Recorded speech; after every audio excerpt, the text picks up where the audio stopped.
Δοκιμάστε να ανοίξω πρώτα. Δοκιμάστε να ανοίξω.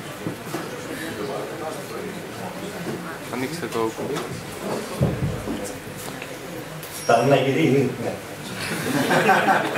Λοιπόν, γεια σας, με λένε Νίκο.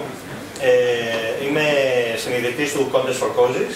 Σήμερα δεν μιλάμε για αυτό, αυτή είναι η startup δική μου, δεν μιλάμε για αυτό όμως. Σήμερα μιλάμε για pitching.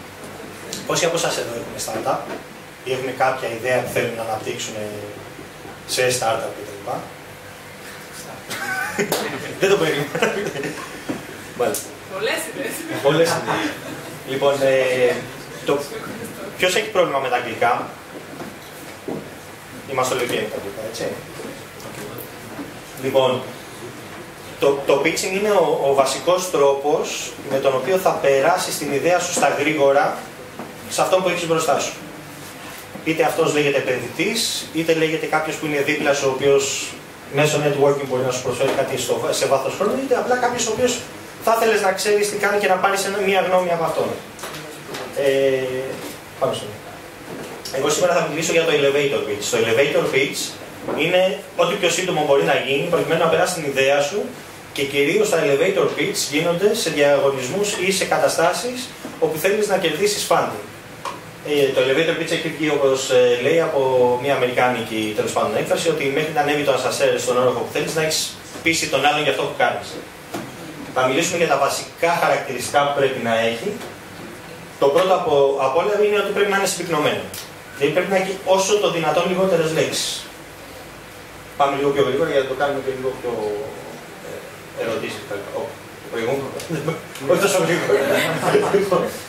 Πρέπει να έχει λέξεις οι οποίες να είναι εύκολα αντιληπτές από τον καθένα, γιατί είναι πολύ μεγάλος κίνδυνος για όσους είναι τουλάχιστον στην τεχνολογία, σε software, σε οτιδήποτε, να αρχίσουν να χρησιμοποιούν όρους.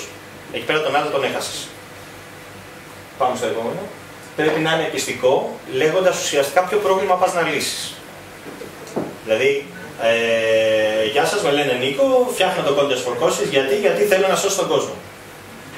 Πάμε παρακάτω.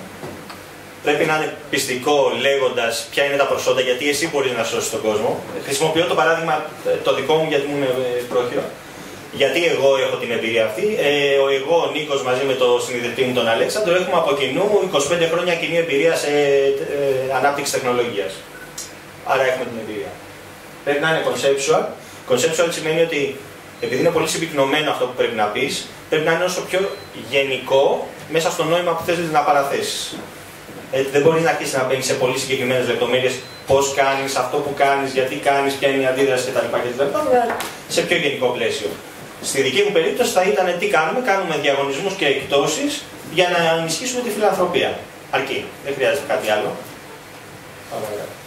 Πρέπει να είναι απλό, όχι μόνο για να το κατανοήσει ο άλλος, πρέπει να είναι απλό ώστε να πιάσει μέσα σε πολύ σύντομο χρονικό διάστημα την ιστορία σου.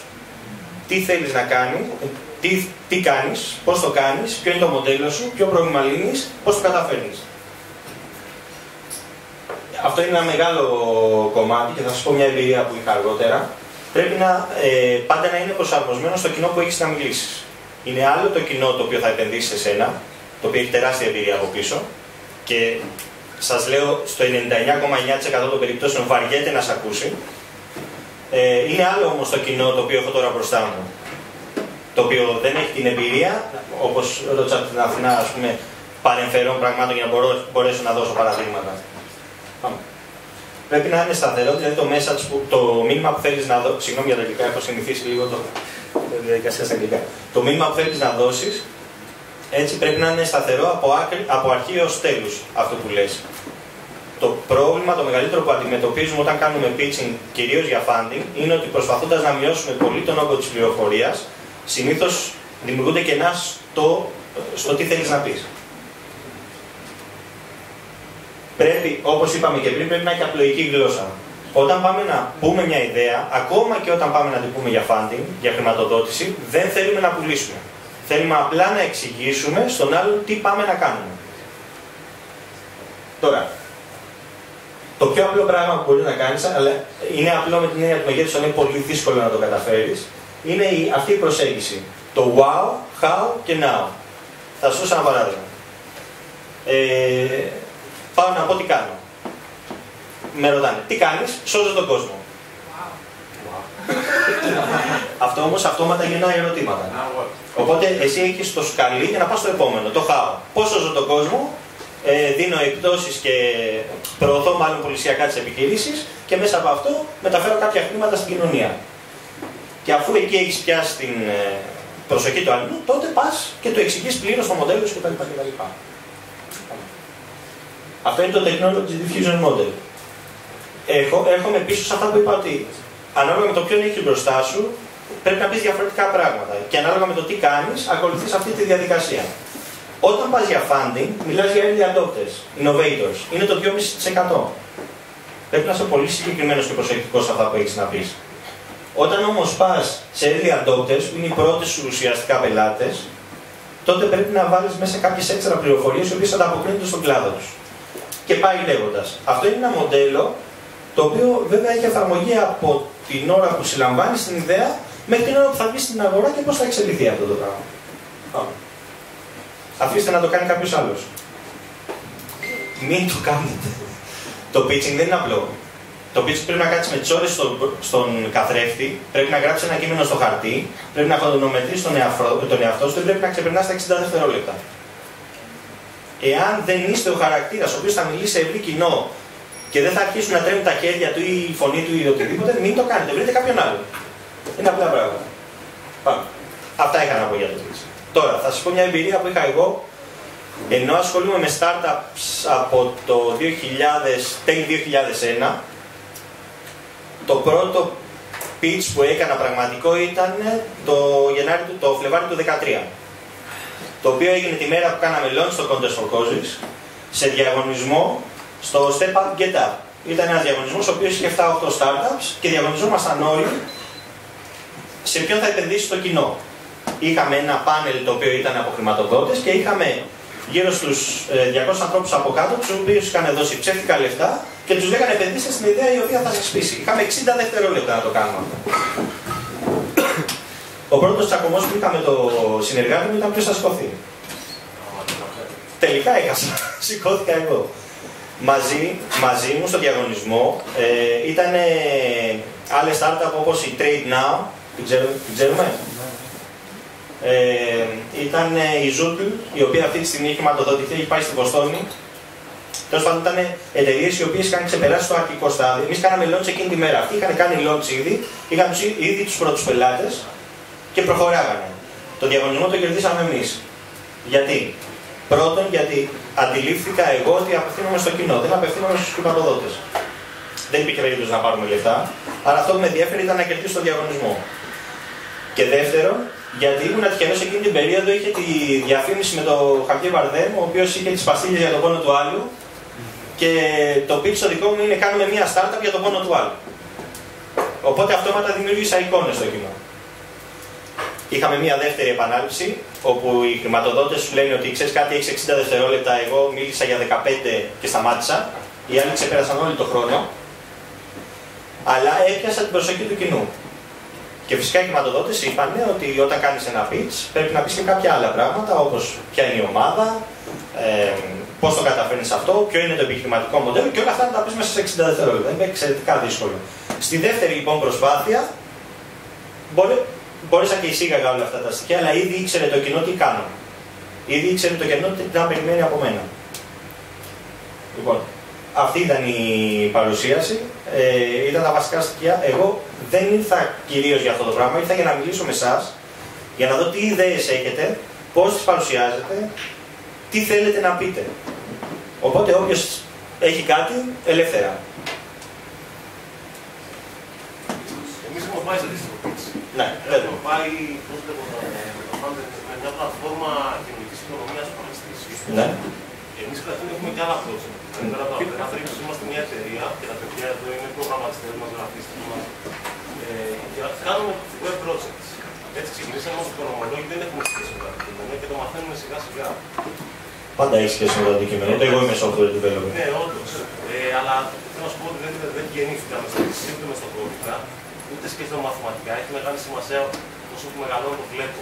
Αλλιώς σκέφτεται ο προγραμματιστής μου στην λύση του προβλήματος. Τέλος πάντων, πήγαμε σε ένα αντίστοιχο skin, γιατί ήταν πάρα πολλοί κόσμος και ήταν όλα στο φλου. Δηλαδή, μας βάλαν σε μια αίθουσα, μας λένε πείτε τα και θα σηματοδοτήσει το κοινό και να πεις ένα accelerator το οποίο ουσιαστικά το πληρώνεις εσύ στην Αθήνα. Δηλαδή, σαν αυτό την παράνοια. Και το θέμα είναι, αυτό που αντιμετωπίζουμε εμείς είναι το ότι δεν ξέρουμε από mentoring. Δηλαδή, εσύ αν δεν έχεις φτάσει μέχρι το pitching, στο mentoring τι γίνεται. Δηλαδή, υπάρχει ουσιαστική βοήθεια. Δεν ξέρουμε πώς να δημιουργήσουμε community στα επιχειρηματικά μας πλάνα. Πώς να δημιουργήσεις τι? Community. Οκ, τι σχέση έχει το pitching με το mentoring και το community? Είναι τρία διαφορετικά πράγματα. Τρία. Απλά λέμε πως από τη γνώση μπορώ να τραβήξω κάτι. Να ξεφύγουμε λίγο από το pitching. Βεβαίως, ωραία. Mentoring στην Ελλάδα είναι ελάχιστο. Διεθνή εμπειρία έχουν πολύ λίγοι άνθρωποι, οι οποίοι δεν είναι εύκολο να τους βρεις. Υπάρχουν όμως, σε starting up, έτσι, υπάρχουν όμως άνθρωποι οι οποίοι έχουν τεράστια εμπειρία σε επιχειρηματικότητα. Πρέπει να μπει σε δομή για να πάρεις mentoring, γιατί οι δομές αυτές επιζούν με χρηματοδοτήσεις, τις οποίες για να τις πάρουν πρέπει να έχουν startups μέσα.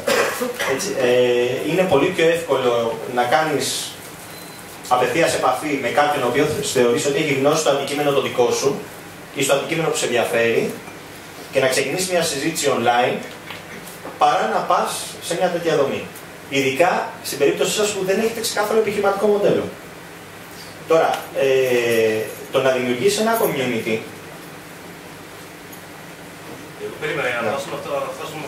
Απαντήσαμε το πρώτο σκέλος που εμένα με ενδιαφέρει γιατί να κάνω pitching. Δηλαδή, ξεκινάω να κάνω pitching. Τώρα δεν με τις περισσότερες εμπειρίες που έχουμε. Αλλά από τη στιγμή που δεν θα πάρω mentoring, δηλαδή θα κατέβω στην Αθήνα και θα μου πει ο άλλος μέσα ένα accelerator, στον οποίο θα δουλέψει σε ένα minimum viable product, θα φτιάξει κάτι και μετά θα το λανσάρουμε και δουλεύουμε, γιατί να κάτσω να κάνω pitching? Σε ποιο να κάνω pitching? Κοιτάξτε, πρώτα απ' όλα, accelerator ο οποίος δεν προσφέρει mentoring, δεν αξίζει να ασχοληθείς. Ένα μηδέν. Ναι, τι αποτέλεσμα, τι επίπεδο mentoring, αυτό είναι σχετικό, έτσι. Ο καλύτερος accelerator στον κόσμο είναι το Y Combinator. Έτσι. Στο Y Combinator, άμα πεις, δεν υπάρχει περίπτωση να μην πετύχεις ό,τι ιδέα γίνεις. Γιατί έχουν τους καλύτερους mentors στα αντικείμενα που επιλέγουν να βάλουν μέσα στον accelerator. Πριν λοιπόν πας να κάνεις pitching σε ένα accelerator, θα πρέπει να δεις ποιοι είναι οι άνθρωποι από πίσω που στηρίζουν όλη αυτή την προσπάθεια. Έτσι. Μπορεί να είναι πολύ καλοί στον τομέα τους, αλλά μην έχουν καμία σχέση με το αντικείμενο το δικό σου. Δεν θα κάνεις ούτε pitching, δεν θα ασχοληθεί, δεν θα χάσεις τον χρόνο σου. Εγώ, ας πούμε, για τη startup τη δική μου, δεν πήγα σε κανένα accelerator, δεν πήρα mentoring από κάποια δομή, έτσι, αλλά μέσω social hacking, αν θες να το θέσουμε έτσι, έχω μιλήσει με τις μεγαλύτερες μορφές της Αμερικής πάνω στο social entrepreneurship. Έτσι, δηλαδή αυτός που μιλάω αυτή τη στιγμή, η εταιρεία του, η οποία έχει σχέση με Air Miles και Social Good κομμάτι, είναι εταιρεία του δισεκατομμυρίου. Και όλο αυτό έγινε μέσω Twitter. Ξέχασε τους. Δηλαδή, αν αυτό που σου ενδιαφέρει είναι το mentoring, ξέχασε τους accelerator. Ψάξε, βρες ποιος είναι αυτός που σε ενδιαφέρει και ξεκίνα να μιλάς μαζί του. Δεν μπορείς εσύ απευθείας. Βρες κάποιον ο οποίος έχει κάποια σύνδεση, γιατί μέχρι δεύτερο-τρίτο βαθμό όλοι γνωριζόμαστε στην Ελλάδα. Βρες κάποιον λοιπόν που έχει μια σύνδεση και ρώτα τον. Βρες εμένα και πες μου, ξέρεις κάτι, με ενδιαφέρει να μιλήσω με τον τάδε. Και τώρα το τελευταίο σκέλος της ερώτησης, ωραία. Έφτασες, βρήκες και αυτό που θέλεις και βρεις το mentor. Τι φιλοδοξείς να πάρεις από αυτό? Εσύ από το mentor. Εγώ προσωπικά, επειδή το αντικείμενο δεν είναι τόσο διαδεδομένο στην Ελλάδα. Στην Ελλάδα δηλαδή έχουμε τη skill set. Δεν έχουμε, ακόμα θα έχουμε κάποιο. Όχι, έχουμε skill set. Έχουμε. Και μάλιστα είχα πάει πέρσι στο πανόραμα επιχειρηματικότητας και είδα πολύ καλές προσπάθειες και με πολύ καλά αποτελέσματα. Αλλά δεν είναι το αντικείμενο το δικό μου. Εγώ είμαι for profit. Εγώ είμαι business. Έτσι. Ανεξάρτητα αν έχω social reasoning πίσω από αυτό που κάνω. Έτσι. Συνεπώς, εμένα δεν με ενδιαφέρει να κάτσω ασχοληθώ με τον οποιοδήποτε εδώ πέρα. Με ενδιαφέρει να βρω αυτούς που θα μου πούνε πώς ένα for profit μοντέλο με social incentive μπορεί να λειτουργήσει σωστά.